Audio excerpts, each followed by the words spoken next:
Hey everyone. So yeah, we ended up at Mariner's Cove, Marina. I'm just sort of showing you some of the enormous power boats that are here. These big, enormous motor launches or cruisers or yachts or whatever you want to call them. They're massive. There's heaps of them here in this marina. It's a bit hard to see at night time. I'm just posting this because we're going to be busy first thing tomorrow morning, because tomorrow morning we leave to fly back to Tasmania. Yeah. So that's the end of part one of this trip. Didn't quite work out the way we'd hoped for. I mean, we should have been actually well down towards, or actually well past Sydney by now, if we had actually gone. But unfortunately, it wasn't too big. Yeah. So anyway, yeah, there's nothing we can do about it. We're coming back up in 2 weeks' time. We've got to book some tickets, and that will have that part of the trip organised. I've already talked to Danny about this. We'll probably catch that same plane. I think there's a good flight up on Virgin, back up to the Gold Coast, and then we will sail back to Hobart. That's the plan anyway. And we'll do it without an engine. So we hope we can get there perfectly well. Hopefully there won't be any problems. We won't have to call in anywhere. We won't need to be rescued in terms of, bringing out a rescue boat to tow us in. It's just that if you're going into a marina, it's going to be very difficult. So the plan is not to go into a marina. We may have to call into a bay somewhere and drop the anchor. We can manage that manually. We've got a winch handle and we can bring it up that way. It's not ideal, but it will work, and it's better than perhaps being stuck at sea if the conditions are really bad. As I said, we've already talked about a couple of ideas now. That's fine, I'm happy with that. The main thing is I have confidence in Denny. I think he's an excellent skipper. Not know if you've seen him actually sail the boat, but yeah, everything he talks about in terms of what his background in the Navy, all the sailing he's done around the South Pacific, let alone around the Mediterranean, you can certainly be confident in that. I'm very grateful to Denny for the opportunity.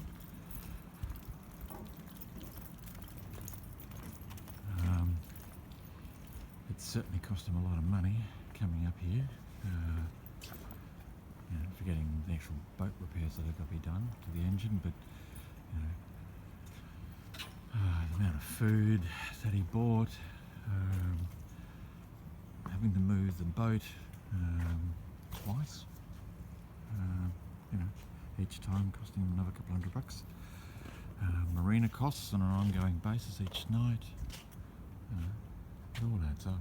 It's an expensive exercise for him, and that's on top of the purchase price of the boat, insurance, and everything else. I don't want to contemplate how much this whole project is costing, beyond the fact that it's obviously costing him quite a bit of money. But he's got this dream, and the dream is to sail the South Pacific with his family, and in order to do that he's got to get the boat home and do some work on it to get it ready to go. I like Danny. I think he's a really nice guy. He's very generous. He's a funny man. He's very intelligent. You certainly can be confident of that, that he'll get us there safely. His good friend Eric's going to come with us next time, and Eric's also a very competent sailor apparently. Then his son may join us, not sure, and Fiona may join us. That depends on conversations she's going to have with her husband and her son. There's Eclipse. It's a bit hard to see in this light. Yeah. So it's been an interesting exercise. I've tested out my cooking skills on the boat. Certainly tested out my ability to live in the confines of a boat, and I have to say that I've enjoyed it. I don't have any problems with that. It's been good fun. I've got on really well with both Denny and Fiona, which again is vital in a trip like one we're contemplating. Oops, I got the thing back down. Yeah, can't see. Anyway, there's Eclipse. Anyway, the boat's all packed up. We've got the covers over the back of the boat. You can't see it this time of night. And we've done a lot of cleaning up on the boat. I cleaned out the galley today, cleaned the stove, cleaned out cupboards, various bits and pieces like that. We've sorted out some of the lockers, cleaned out some crap out of there. There's an awful lot of stuff in the front locker, and there's an awful lot of stuff in the back locker.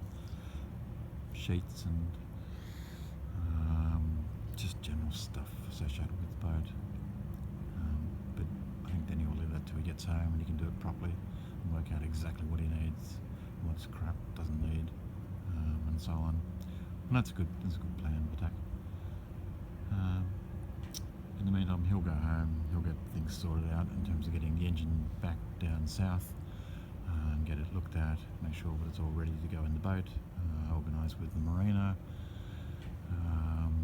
for a lift, or for a crane I should say, to get the engine out, and obviously put the new one in.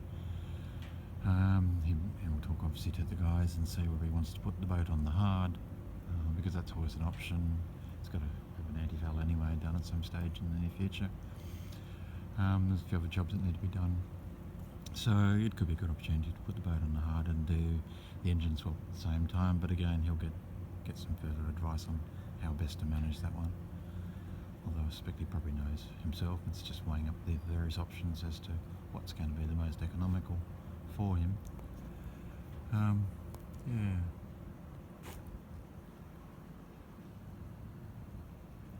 So the last couple of days have been pretty quiet.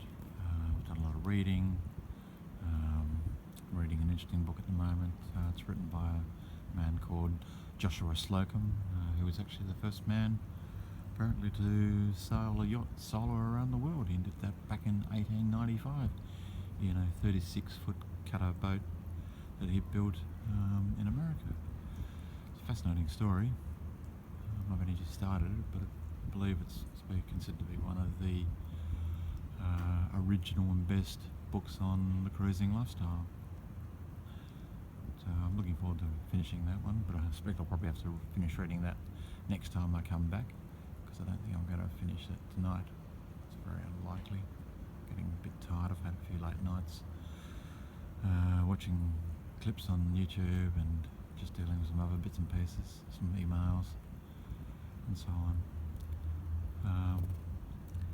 Yeah, I don't know. I think I'm ready to go home, but I've really enjoyed being up here. I've really enjoyed being on the boat. It keeps telling me how much I really want to have my own boat, so I'm going to keep that as the goal. Keep looking, and maybe within the next year I might even find myself the boat, and if I do, well, then he'll be the man to do the survey for me. Don't have any doubt about that he'll do the right thing there. But we'll see what happens. Problem, of course, is trying to find a boat in Tassie. There are not many there that are suitable in terms of what I want, or what I think I want. Certainly plenty more available on the mainland. But there's the issue of having to go across to the mainland, having to bring it back. So it's kind of like what Denny's doing with this boat here. But depending on where you'd find a boat, all the problems, you got to find a crew. There's the cost associated with bringing it back.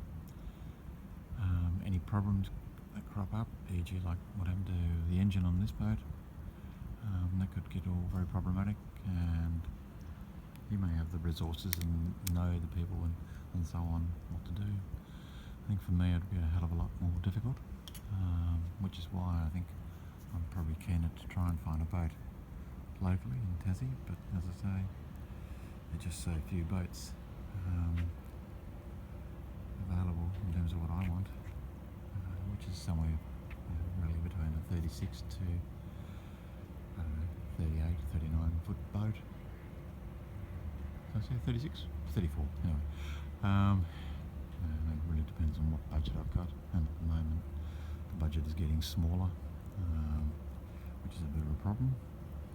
So I'll have to see how that goes, see somehow I can try and save some money across the year, because obviously in buying a boat you've got to allow for ongoing maintenance, insurance. Do you put it in a marina? Do you have it on a buoy? There's a big difference there. Just all costs associated with running a boat.